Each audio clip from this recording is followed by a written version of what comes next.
तो यदि हिंदू भागवत कर रहे हैं, अष्टजाम कर रहे हैं, राम कथा कर रहे हैं, इसमें क्या फ़र्क पड़ता है? इससे लोगों को क्या फ़र्क है? इससे मुसलमानों को क्या समस्या है?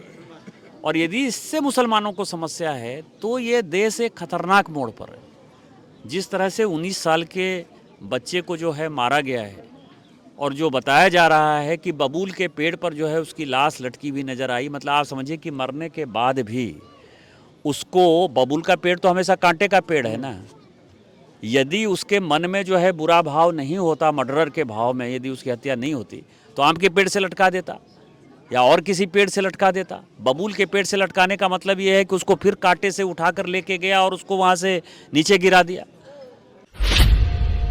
सर मोकल चौक पहुंचे हुए हैं, क्या कुछ बातें हुई, क्या कुछ आश्वासन दिया और क्या कार्रवाई हो रही है सर? देखिए, ये तो हत्या है और स्वाभाविक तौर पर जो कह रहे हैं मृतक के जो पिताजी चाचा जी जो बातें कह रहे हैं वो बड़ी महत्वपूर्ण है और इस देश के लिए महत्वपूर्ण है। इस देश के लिए महत्वपूर्ण इसलिए है कि ये देश हिंदू मुस्लिम सिख ईसाई बौद्ध जैन सबका है, इसमें कहीं किसी को कोई कन्फ्यूजन नहीं है।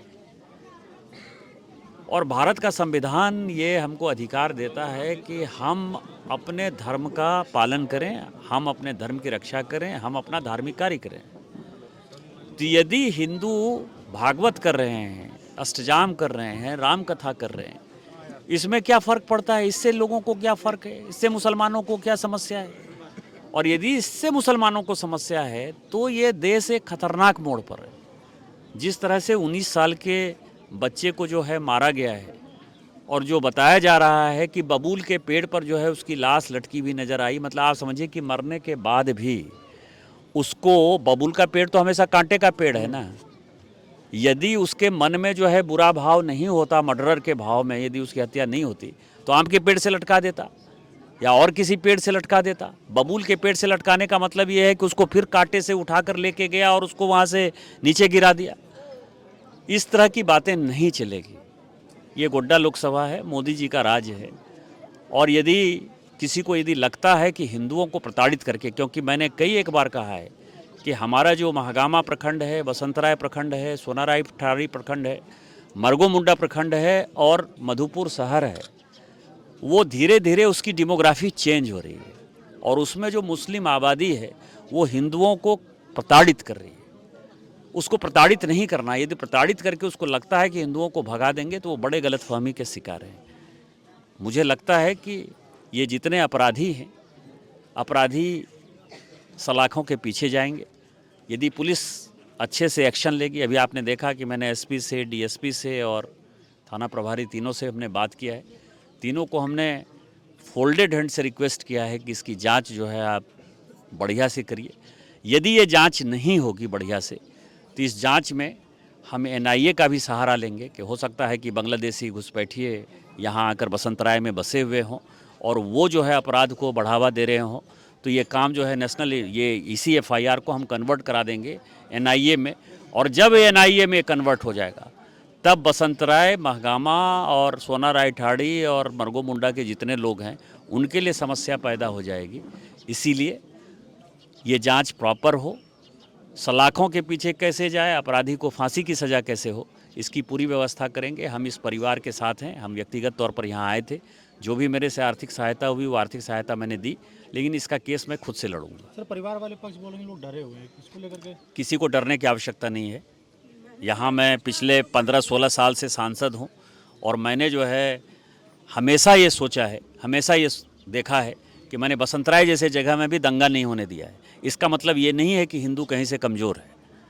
मैं केवल ये कह रहा हूँ कि हम विकास करना चाहते हैं, मोदी जी के मॉडल पर आगे बढ़ना चाहते हैं, लेकिन यदि आप गुंडागर्दी करोगे तो सबको जो है हम फांसी की सज़ा दिलवाएंगे। प्रशासन पर निष्पक्ष होने का आरोप लग रहा है सर, क्या कहेंगे सर? निष्पक्ष नहीं, पक्षपातपूर्ण होने का आरोप लग रहा है और ये प्रशासन के लिए समस्या है। प्रशासन यदि निष्पक्ष होता तो कोई आरोप ही नहीं लगता, तो पक्षपातपूर्ण है। और लड़का स्वाभाविक तौर पर है, वोट बैंक की राजनीति है, लेकिन वोट बैंक की राजनीति जो है संविधान उसकी इजाज़त नहीं देता है। संविधान हिंदू मुस्लिम सिख ईसाई सबको बराबर का अधिकार देता है, हमको पूजा का अधिकार देता है। हम भागवत कर रहे थे, हमारी भागवत कथा से यदि कोई बच्चा मरा है तो ये संविधान जिसकी शपथ लिया है सारे अधिकारियों ने, उसके खिलाफ ये काम कर रहा है। और जो भी इस देश में संविधान के खिलाफ काम करेगा, ये कांग्रेस, आरजेडी और जेएमएम को सोचने का सवाल है कि संविधान खतरे में है और संविधान को बचाने की जिम्मेवारी भाजपा की। सर कलश विसर्जित नहीं हुआ है, क्या कहिएगा? देखिए, कलश विसर्जित तो ये जो पुजारी जी हैं ये तय करेंगे, लेकिन मेरा आग्रह ये होगा कि हम ये लड़ाई लड़ेंगे। ये दो तरह की लड़ाई है। एक तो इस कारण से हत्या हो गई तो उसको कैसे हम फांसी की सज़ा तक ले जाएं, एक काम वो है। दूसरा पूजा का काम है। पूजा में कलश जब स्थापित होता है तो विसर्जित भी किया जाता है। तो मेरा इन लोगों से आग्रह होगा कि आप कलश विसर्जन कर दीजिए। कलश विसर्जन से, जब आप कह रहे हैं कि प्रशासन इतने दिन तक नहीं आया, आज आया है, तो हमारे कलश विसर्जन से जो है कोई असर नहीं पड़ रहा है, उसको छोड़ दीजिए। आप कलश विसर्जित कर दीजिए। हम अपना काम करते हैं, क्योंकि धार्मिक काम में जो है इन चीज़ों को नहीं लपेटना चाहिए। वैसे कलश विसर्जित आज हो जाएगा, मेरे समझ से आज 13 दिन हो गया है, तो आज 13वीं हो गया है, तो ये लोग कलश विसर्जित कर देंगे। ये भी धार्मिक लोग हैं, इनका यही काम है, लेकिन उनको फांसी की सज़ा होगी, ये मैं आपको कह सकता हूँ। मेरा, आप ये समझिए कि इतनी बड़ी हत्या हो गई, उनको खुद से आना चाहिए था।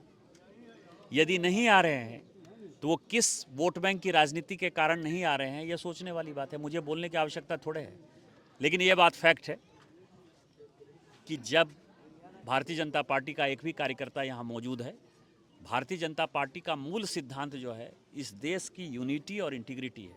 और उसमें सबसे बड़ा जो सिद्धांत है, हिंदू, मुस्लिम, सिख, ईसाई, जैन, बौद्ध सब एक साथ रहें, हम सभी धर्मों का सम्मान करते हैं।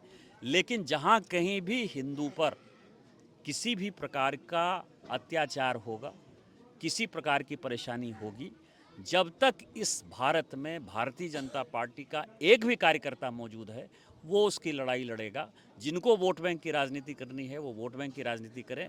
हम तो देश की राजनीति करेंगे और हिंदू की राजनीति करेंगे।